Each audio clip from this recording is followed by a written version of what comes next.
physics. Tôi chắc là bạn của tôi ở trong ngành vật lý thì sẽ không dùng phương pháp hỗn hợp đâu.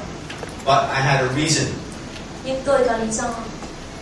I believe some of you have some background in using quantitative methods. Tôi tin rằng trong số các bạn đã có những người có kinh nghiệm trong việc sử dụng phương pháp nghiên cứu định lượng. Some of you may have some background in using qualitative. Và trong số các bạn có những người có kinh nghiệm trong việc sử dụng nghiên cứu định tính. But I think very few of you have used both qualitative and quantitative. Nhưng tôi nghĩ rằng có lẽ có rất ít trong số các bạn đã sử dụng phương pháp cả định lượng và cả định tính. So I thought it's not suitable to focus only on quantitative or only on qualitative. Do vậy mà tôi nghĩ không thích hợp nếu như tôi chỉ tập trung riêng vào nghiên cứu định lượng hoặc là nghiên cứu định tính. Because this seminar very short. Bởi vì cái workshop này rất là ngắn. And it's more introduction or overview than very deep. Và nó mang tính chất giới thiệu một cách khái quát chứ không đi vào chi tiết sâu. So by selecting mixed methods, I will provide first overview of quantitative methods. Do vậy mà chọn cái phương pháp nghiên cứu hỗn hợp này, tôi đã có cái cơ hội để chia sẻ với các bạn một cách khái quát chung về nghiên cứu định tính và cả nghiên cứu định lượng. An overview of qualitative methods, and then put them together to talk about how in a single study you can use both. Và để cho chúng ta thấy rằng chúng ta có thể thiết kế một cái nghiên cứu mà có thể sử dụng cả hai phương pháp này. So that's why we have the topic that of today, mixed methods. Chính vì vậy hôm nay chúng ta đi khám phá cái chủ đề phương pháp hỗn hợp trong thiết kế nghiên cứu khoa học xã hội. So as we begin, how many of you in Ho Chi Minh and in Hanoi have done research using quantitative methods? Bao nhiêu người trong số các bạn dùng phương pháp nghiên cứu định lượng? Raise your ở Hà Nội hands. và ở Hồ Chí Minh các bạn giơ tay lên ạ. Những bạn nào dùng nghiên cứu định lượng ạ? Hanoi, I don't see you. Raise your hands high. Higher. Giơ cao tay nữa, cao nữa lên ạ. Chưa? Okay, Rồi, chưa okay, được, thôi được okay. rồi. How many of you have used qualitative? Trong số các bạn, những người nào dùng phương pháp định lượng ạ? Xin lỗi, định tính ạ, định tính ạ. Okay, quite a few here in Ho Chi Minh. Có một số ít. Some in Hanoi. Okay, I see more in Hanoi now. Okay. How many of you have done a single study, one study in which you used both qualitative and quantitative? Trong số các bạn thì những ai đã dùng phương pháp hỗn hợp ạ? Trong một nghiên cứu. Hanoi, 1, 2, 3, 4, 5, 6. Okay. Ho Chi Minh, higher. I don't see. Okay. A few. Okay. So that's the purpose. Now, today, during the seminar, I will use an example. Trong buổi seminar ngày hôm nay, tôi sẽ sử dụng một số các ví dụ. It's impossible for me to pick a particular area of research that applies to everybody here. Rất là khó để chọn một cái nghiên cứu, một cái ví dụ mà có thể áp dụng cho tất cả các chuyên ngành của các bạn ở đây. Because we have people from education, Bởi vì chúng ta có các bạn từ ngành giáo dục, social sciences from sociology to economics, từ khoa học xã hội cho đến kinh tế học. and here in Ho Chi Minh we even have physicists. Và thậm chí là có cả vật lý, ngành vật lý ở thành phố Hồ Chí Minh. So this is very broad group of people. So I have to pick one example to try to illustrate as we go. Chính vì thế mà chúng ta có một nhóm rất là đa dạng và phong phú các ngành nghề, cho nên là tôi chọn một cái ví dụ mà có thể giới thiệu với các bạn một cách chung nhất. So I picked a topic from education because you are all teachers. Vậy là tôi chọn một cái ví dụ trong lĩnh vực giáo dục, bởi vì chúng ta các bạn đều là giáo viên. So even if it's not a research topic that you would do, you still will find it interesting from the point of view of being a teacher. Chính vì vậy, cho dù các bạn không chí các bạn không ở trong ngành giáo dục thì các bạn vẫn tìm thấy có cái điều gì đó thú vị từ trong cái quan điểm để học. I see Dr. Ming's chair is empty today. Tôi nhìn cái ghế của Minh trống ngày hôm nay. Okay, so I want you to think for a moment. What teacher attitudes and behaviors motivate students to learn? Tôi muốn các bạn hãy suy nghĩ trong một giây lát về câu hỏi thái độ nào và cái hành vi nào của người giáo viên sẽ là động lực cho học sinh học tập. Researchers have done a lot of research to try to understand how teachers motivate their students. Trong thực tế thì có rất nhiều nghiên cứu về chủ đề làm sao giáo viên làm thế nào để thúc đẩy động cơ học tập của học sinh. So, just from your experience as a student and as a teacher, write down two things. It could be the teacher's attitude or practices of the teacher that inspire and motivate students. Vậy là cho các bạn hãy lấy ra một mẩu giấy và viết ra hai điều nó phản ánh cái thái độ hoặc là những cái phương pháp mà giáo viên đã sử dụng để là động cơ thúc đẩy cho học sinh học tập hay là sinh viên học tập. Hãy viết ra hai điều, có thể là thái độ của giảng viên hoặc có thể là những hoạt động của giảng viên mà giúp cho sinh viên có động cơ học tập. Clear? Hà Nội nghe rõ không ạ? Your finger, yeah, finger up, down, not short. Yes. Okay.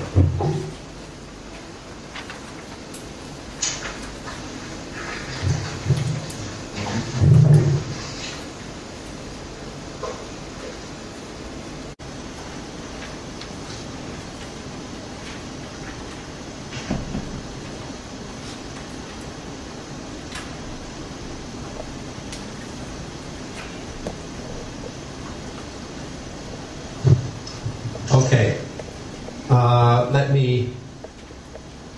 One thing that the teacher can do to motivate her students or his students. Điều thứ nhất ạ, một điều mà giáo viên thường thực hiện hay là thể hiện là động cơ học tập của sinh viên ạ, của học sinh ạ. Ai phát biểu đầu tiên ạ?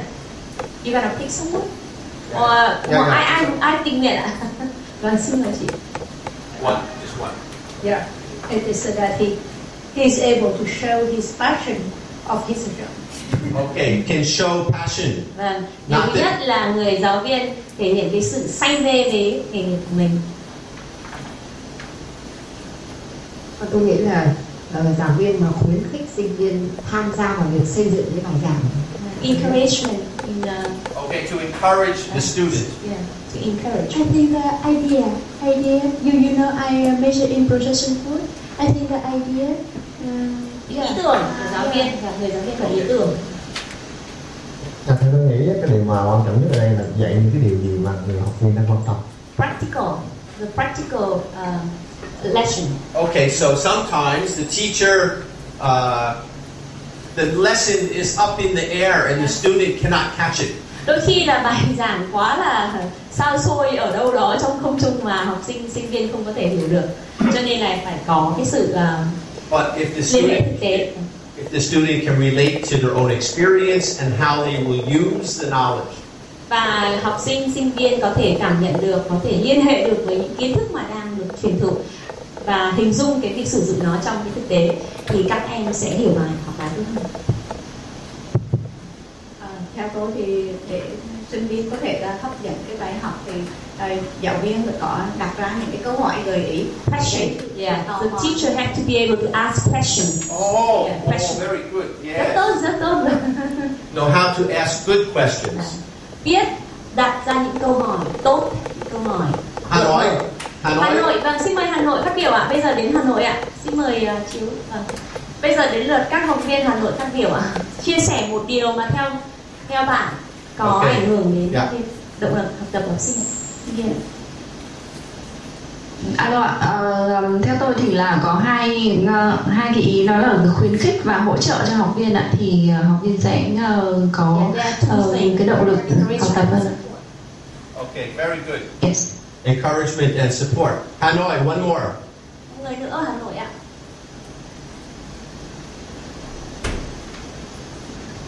I think the one important is friendly learning environment. It means no wrong and no right, so create by teachers, so they will willing to share and learn. Môi trường học tập thân thiện và thoải mái. Môi trường học tập thân thiện và thoải mái làm cho học viên có cái cảm giác chia sẻ và không sợ bị đúng hay là bị sai trong câu trả lời.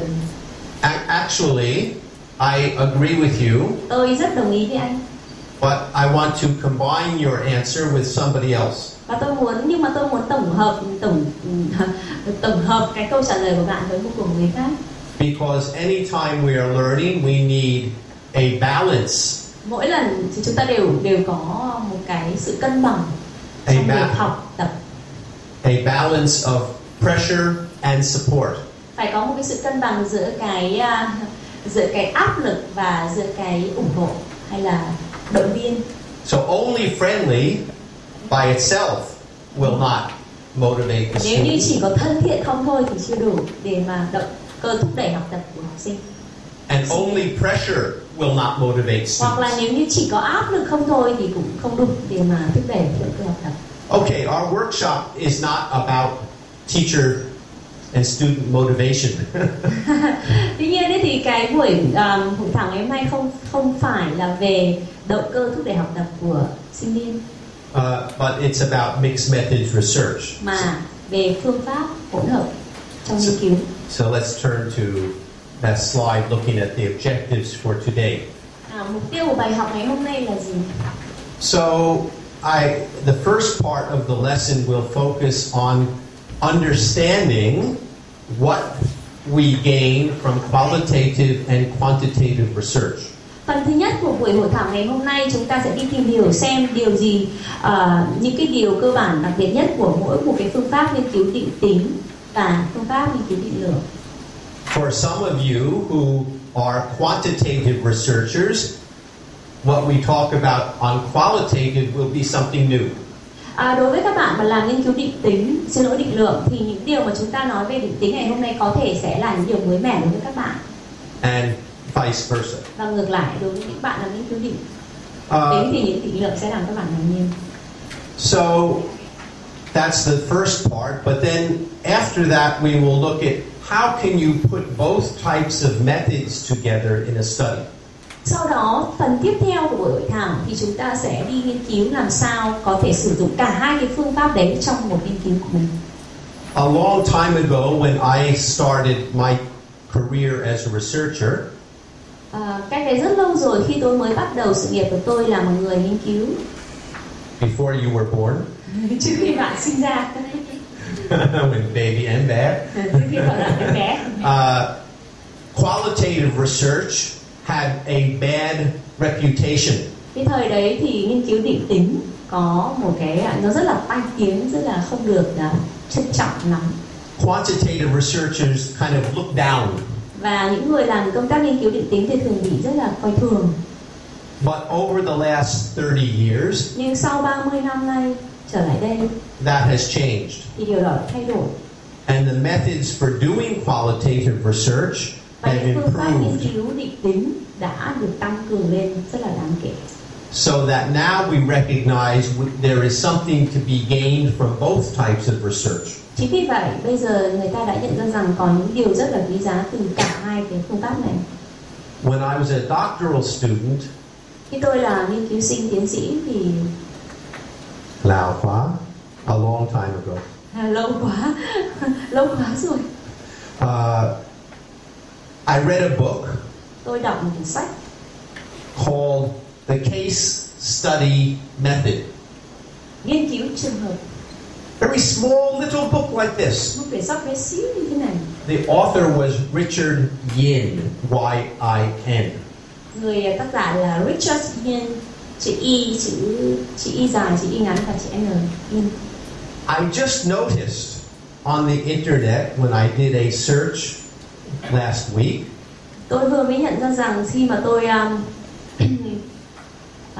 tìm kiếm ở trên mạng tuần trước, His little book, which was rewritten and is now bigger, cái quyển sách bé xíu đấy thì đã được viết lại và bây giờ dày hơn. On the internet, I saw the citations. Trên mạng thì tôi nhìn thấy những điểm trích dẫn từ quyển sách này. And I fell out of my chair. Và tôi gần như bị rơi ra khỏi ghế ngồi. Because I never saw any paper in my life that had so many citations. Bởi vì tôi chưa bao giờ nhìn thấy một bài viết nào mà được trích dẫn nhiều đến như thế. 63,000 citations. 73.000 trích dẫn. Xin lỗi. 63.000 trích dẫn. 63,000 citations. 63.000 trích dẫn. About case study. Về nghiên cứu trường hợp. So the reason I tell you this is that some of the quantitative researchers here may still not think too highly about qualitative research. Lý do mà tôi muốn nói với các bạn điều này bởi vì có thể trong số những người làm công tác nghiên cứu định lượng có lẽ không đánh giá cao lắm những người làm công tác nghiên cứu định tính. But I can guarantee that you do not get 63,000 citations for something that people do not find useful. Nhưng mà tôi có thể đảm bảo với các bạn rằng bạn sẽ không thể nào tìm thấy được có một cái bài viết nào có những 63.000 trích dẫn nếu như nó không ích lợi. So let's begin. So here is the structure. The first part to introduce qualitative and quantitative research, and the second to talk about mixed method. Và bây giờ chúng ta đi đến phần cấu trúc của bài học ngày hôm nay. Phần thứ nhất chúng ta sẽ nói về nghiên cứu định tính và định lượng. Sau đó là phương pháp hỗn hợp. I want to take one more minute. Tôi muốn dành 1 phút about caution. Cẩn thận để nhắc nhở các bạn một số điều. Your expectations. Điều mà chúng tôi mong muốn. When I read the feedback from the first session, I was very happy. Khi tôi nhận được những đánh giá từ cái buổi đầu tiên, tôi rất là vui. But there were some comments. Nhưng có một vài cái nhận xét. Wanting more in depth. Muốn có thêm những thông tin sâu hơn, chuyên sâu hơn nữa. Help us see how to design the study. Giúp chúng tôi làm sao mà thiết kế được một cái nghiên cứu. This is only a 3-hour seminar. Vậy tôi muốn nói với các bạn là đây chỉ là một buổi hội thảo 3 tiếng rưỡi đồng hồ thôi. I understand you want more. Tôi rất hiểu là các bạn muốn nhiều hơn nữa, những cái điều cụ thể thiết thực hơn. But that is not what we can provide in this. Nhưng rất tiếc là chúng tôi không thể nào mà nói hết những điều đó trong cái buổi hội thảo mà như thế này. So my apologies. Xin lỗi. But I just want you to keep your expectations for a 3-hour seminar to be realistic. Vậy là tôi mong muốn các bạn hãy nhận ra là điều các bạn có thể mong chờ ở cái hội thảo 3 tiếng rưỡi này là những điều mà chúng tôi có thể có thể nói trong buổi ngày hôm nay. Okay. Overview of qualitative and quantitative methods. Bây giờ chúng ta sẽ nói khái quát về phương pháp định tính và phương pháp định lượng. So qualitative research uses words, pictures, narrative, and description, and typically focuses on only a few cases. Nói chung thì nghiên cứu định tính dùng các ngôn ngữ, hình ảnh hay là miêu tả và thường là tập trung vào một số các trường hợp.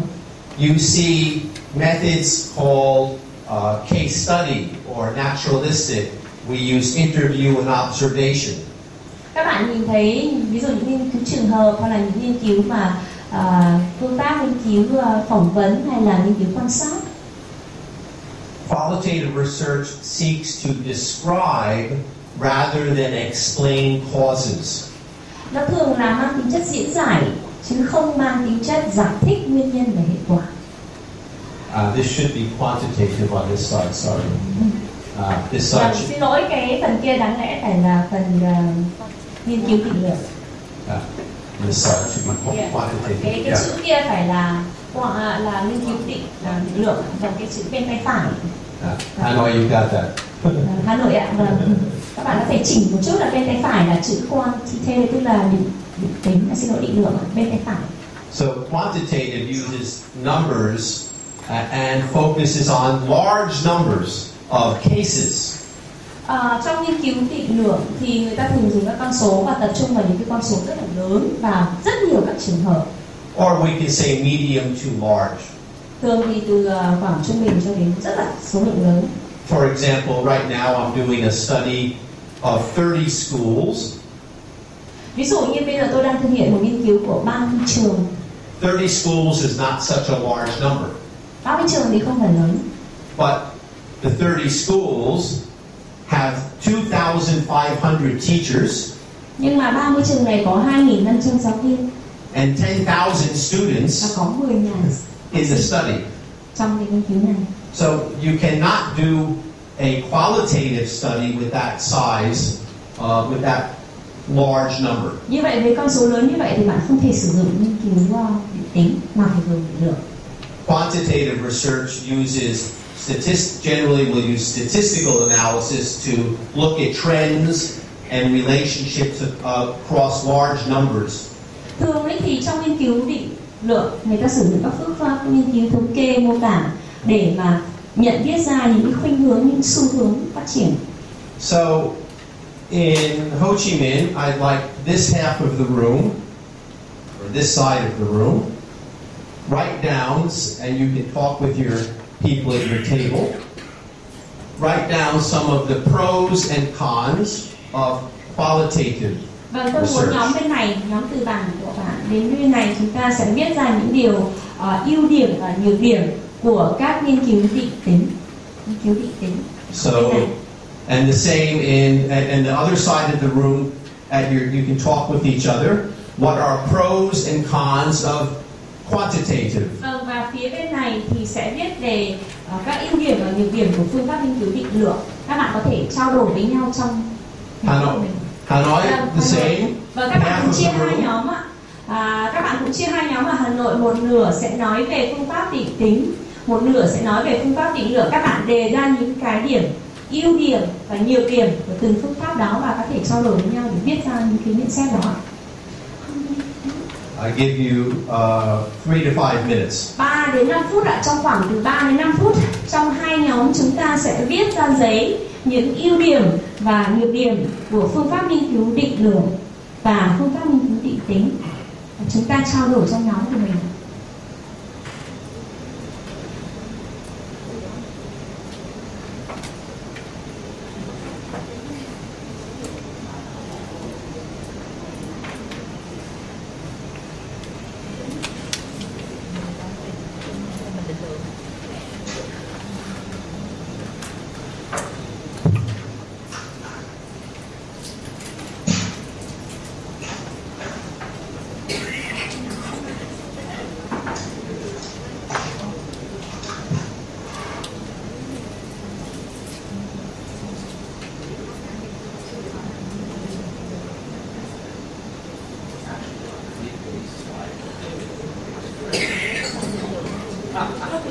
So they figured that they saw the mistake.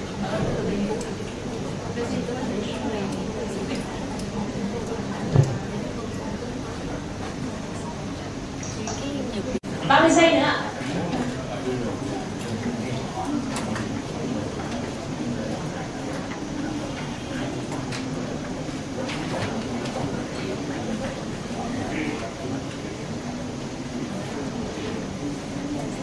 Okay, so let's start with the quantitative. Bây giờ chúng ta sẽ bắt đầu với nghiên cứu định tính. Các bạn thấy nghiên cứu định tính ở phía Hà Nội ạ. Quantitative, some of the pros and cons, strong point, weak point. Vâng ạ. Xin mời bên đầu phía Hà Nội các bạn phát biểu những điều ưu điểm và nhược điểm của phương pháp nghiên cứu định tính. Xin mời một tình nguyện viên ở Hà Nội ạ. Hồ Chí Minh. Mình bắt đầu với Hồ Chí Minh ạ. Định lượng. Định tính. Is it qualitative or quantitative? Định lượng. The side was quantitative, yes? Vâng. Định lượng. Quantitative. Vâng, bây giờ thành phố Hồ Chí Minh sẽ phát biểu lợi thế và ưu điểm và nhược điểm của phương pháp nghiên cứu định lượng.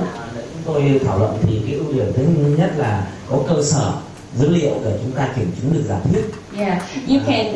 The first pros is that with the quantitative, we have the base, evidence base, to prove something. Okay, quantitative gives you a certain type of evidence. Và thầy Philip nói là về môn nghiên cứu định lượng thì đưa ra một số các dẫn chứng, một số các dẫn chứng. But as we will see later, qualitative research can give us a different type of evidence. Và như chúng ta sẽ thấy là ở phía nghiên cứu định tính thì nó cũng đưa ra cho chúng ta một dạng dẫn chứng khác. But where he is correct is to say that quantitative can tell you yes or no. Nhưng anh ấy hoàn toàn chính xác là trong nghiên cứu định lượng thì câu trả lời của bạn có thể có hoặc không trong một vấn đề của bạn nghiên cứu. Em xin nói về cái nhược điểm của phương pháp nghiên cứu định lượng. Thực ra định lượng thì cái nhược điểm của nó tức là mình phụ thuộc nhiều vào cái cách thiết kế nghiên cứu ngay từ ban đầu, cái cách mà đặt câu hỏi, thiết kế những cái bảng hỏi. The con is that you have to depend on the research design, whether is it good design or not good design. Yes, that's true, but that would also apply to qualitative. You can have a good qualitative design, a bad qualitative design, but that's true. Quantitative by itself, not good. You still need good research design. Vâng, như vậy cũng giống như là nghiên cứu định tính thì trong nghiên cứu định lượng chúng ta cũng có những kết quả sẽ phụ thuộc vào việc thiết kế tốt hay là thiết kế không tốt. Thêm một khó khăn đó là khi nghiên cứu định lượng thì ta phải thu thập số liệu và đòi hỏi mẫu lớn, cho nên thu thập số liệu có thể là khó khăn. The data collection can be a problem with the quantitative. Yeah, như vậy là cái phần mà thu thập dữ liệu sẽ là một khó khăn lớn đối với nghiên cứu định lượng. Trở lại cái ưu điểm của pháp định lượng nó có tính cụ thể, khách quan và dễ đánh giá hơn. The pros is that objective and easy to evaluate. Okay. More objective and clearer standard to evaluate the quality of the research. Như vậy là đối với nghiên cứu định lượng thì nó có những tiêu chuẩn cụ thể và rõ ràng hơn để mà đánh giá một cái nghiên cứu có Good point. Hanoi. Nghiên cứu tốt. Hà Nội ạ, phía Hà Nội ạ, về nghiên cứu định lượng ạ. Ưu điểm và nhược điểm ạ.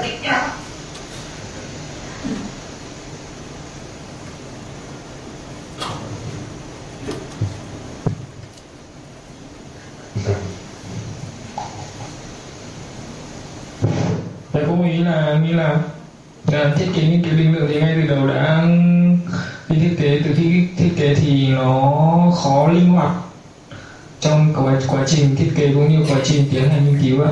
Không như thiết kế định tính mình có thể điều chỉnh trong quá trình mình thu thập thông tin chẳng hạn, mình gặp một số khó khăn với đối tượng hoặc là cách thức thu thập mình có thể điều chỉnh được. So in flexibility in research design and also data collection and conducting the research. So are you saying that qualitative research can be more flexible than quantitative? Như vậy bạn nói rằng là đối với nghiên cứu định lượng nó không linh hoạt bằng nghiên cứu định tính. Okay, cảm ơn. Another? Một người khác ạ. Another comment from Hanoi on quantitative. Theo tôi thì một cái nhược điểm của nghiên cứu định lượng là bởi vì cái mẫu khá là lớn cho nên chúng ta có thể tiếp cận khó hơn, và trong cái quy trình xử lý số liệu thì với cái khối lượng rất là lớn như vậy thì chúng ta cũng rất là khó xử lý số liệu ạ. Anything else from Ho Chi Minh that you want to add about quantitative? Ở phía đầu vùng Hồ Chí Minh có cái điều gì các bạn muốn nói thêm không ạ? Hay là Hà Nội ạ? Yeah.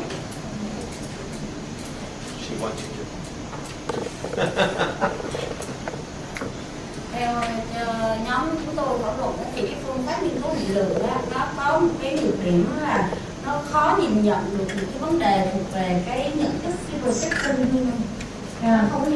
So in the quantitative study, it is very difficult to really understand the perception behind the numbers. Good point. Yes, thank you for asking her. Good. Rất là tốt. Okay, so these are some of the pros and cons of quantitative research. Đây là chúng ta đã nói về những ưu điểm và nhược điểm của nghiên cứu định lượng. And from your experience, what about qualitative research? Vâng, và bây giờ với kinh nghiệm của các bạn thì thế còn về nghiên cứu định tính thì sao ạ? Follow up his comments. I think this is still on quantitative. I think he meant. Bạn này vẫn đang nói về định lượng. I think he said something about hypothesis testing. For quantitative, yes, you can do it, but for qualitative, you can't. Comes from my comment. Quantitative. Hoàn toàn phụ thuộc vào các giả thiết mà mình đặt ra trong cái nghiên cứu định lượng. I am not sure how you do hypothesis testing in quantitative. Đối với tôi thì tôi nghĩ rằng trong nghiên cứu định lượng thì không biết là chúng ta sẽ đặt ra các giả thiết như thế nào. Well, we'll talk about that later, but the short answer is I'm not sure how you do either because you can't. Và tôi có thể trả lời ngay với bạn là tôi cũng không biết là đối với định lượng thì các bạn sẽ nên giả thiết như thế nào. I think quantitative have a role is we cannot estimate to the large scale. Cannot estimate. Như vậy là cái nhược điểm của nghiên cứu định tính là nó không thể áp dụng cho một cái nhóm lớn hơn, cho một cái. Quantitative have a pro describe the case in more detail.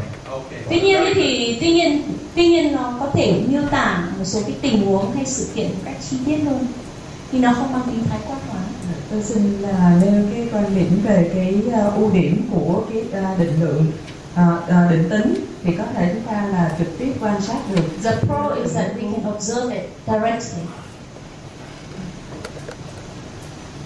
Cái thứ hai là cái điều nữa là cái nghiên cứu định